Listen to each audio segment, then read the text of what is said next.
میں مسلمانوں کو باخبر کرنا چاہتا ہوں، یہ سیاسی لڑائی نہیں ہے، یہ خالص مذہبی لڑائی ہے، اور مذہب کے ساتھ سیاست کو جوڑ کر یہ لوگ ایک تماشا کر رہے ہیں۔ اب چھٹائی کا وقت ہے۔ میں صاف یہ بھی کہنا چاہتا ہوں، جب کسی زمین پر انصاف اور حق کے غلبے کا وقت آتا ہے تو اس وقت وہ گندا خون نکال دیا جاتا ہے، دودھ الگ کر دیا جاتا ہے اور پانی الگ کر دیا جاتا ہے۔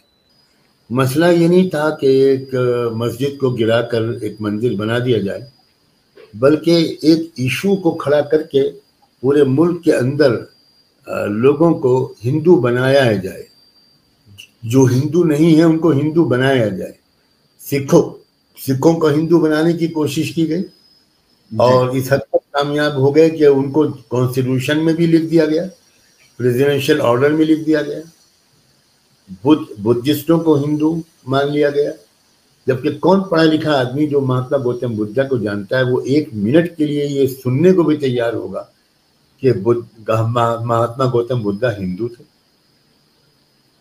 وہ تو جب یہ ہو رہا ہے، کرسچنس کو بھی ٹارچر کیا گیا منی پور میں، تو یہ اصل میں وہی مینٹلٹی ہے کہ مسلمان کسی طرح ہندو بن جائے۔ تو اب خوشامد کرتے کرتے پہلے کہا گیا کہ بھائی ہندو ہندو ہندو بہت کہا گیا، پھر کہا گیا کہ آپ سنسکرتک لحاظ سے ہندو ہیں، بھائی آپ دھرم یا پنتھ کچھ بھی آپ کیجئے، پالن کیجئے، آپ کی پوجا کا طریقہ کچھ اور ہوا کرے، اس پر ہم کو کوئی آپتی نہیں، لیکن آپ اتنا مان لیجئے کہ آپ اپنے کو ہندی کہتے ہیں نا، تو ہندی یا کے بجائے واو لگا لیجئے۔ تو موہن بھاگوت صاحب نے فی سبیل اللہ ہم لوگوں کو عربی گرامر پڑھانی شروع کی۔ بڑے مخلص آدمی ہیں، انہوں نے ہم کو علم گرامر پڑھانے کی کوئی تنخواہ بھی نہیں دی، واقعی کتنی بڑی قربانی ہے۔ اور ہم کو وہ پڑھا رہے ہیں کہ یا جو ہوتا ہے ہندی، وہ آپ ہندی کہتے ہیں، وطن ہے ہندوستان ہمارا، تو آپ اپنے کو ہندو کہیے۔ واو بھی تو واو نسبت ہوتی ہے فارسی کہتے ہیں کہ عربوں میں انڈین مسلمانوں کو، انڈینس کو ہندی کہا جاتا ہے، تو ہندو کہلانے میں کیا ان کو دقت ہے؟ یہی میں کہہ رہا ہوں، واو اور یا کا جو گرامر انہوں نے سکھائی ہے فی سبیل اللہ، میں امید کرتا ہوں کہ ایک ایک روپیہ چندہ جمع کر کے مسلمان ان کا شکریہ ادا کریں کہ آپ نے ہم کو عربی فارسی گرامر سکھا دی، آپ ہمارے گرو ہو گئے۔ یہ پاگل پنا ہے تو کیا ہے یہ؟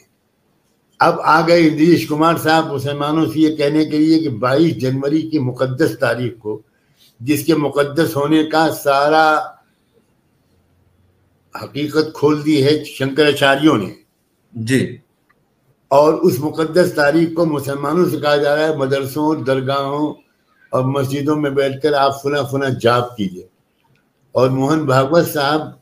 ماشاء اللہ ایک بہت ہی طول البلد والی داڑھی کے ساتھ ایک صاحب بیٹھے ہیں، ان کے ساتھ بہت لمبی داڑھی ہے، سری لنکا کی سائز کے برابر، اور وہ تقسیم کر رہے ہیں تسبیح، مالا، آپ سمجھ گئے ہوں گے کہ کن صاحب کی طرف اشارہ کر رہا ہوں جی، اور وہ تسبیح بانٹ رہے ہیں موہن بھاگوت صاحب کے ہاتھ سے، اور کچھ ماشاءاللہ مولوی، حافظ، امام نظر آنے والے لوگ وہ ہاتھ جوڑ کر ان سے وہ مالا لے رہے ہیں، اس وعدے کے ساتھ کہ ہم انشاءاللہ اپنے مدرسے میں جہاں قرآن سامنے رکھا ہوگا اور جہاں حدیثیں رکھی ہوں گی وہاں بیٹھ کر ہم یہ شرک کا جملہ پڑھیں گے۔